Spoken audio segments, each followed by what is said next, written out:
আমি বিশেষভাবে ধন্যবাদ জানাতে চাই আমাদের মাননীয় প্রধান উপদেষ্টা ডক্টর মোহাম্মদ ইউনূস স্যারকে আমি যখন বলেছি যে স্যার ভূমিকাটা আপনাকে লিখে দিতে হবে, স্যার সাথে সাথেই রাজি হয়েছেন।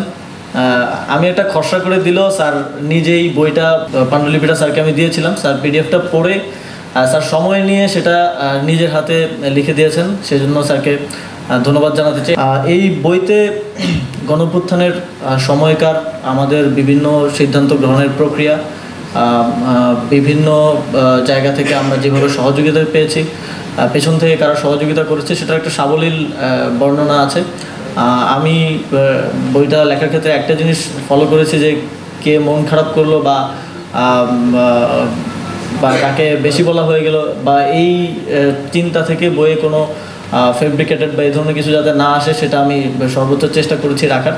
তবে যেহেতু আমি বলছি যে এটা একটা ছোট বর্ণনা, এখানে অনেকের নামই আসেনি, আবার অনেকের কথাই আমিও হয়তো ভুলে গিয়েছি।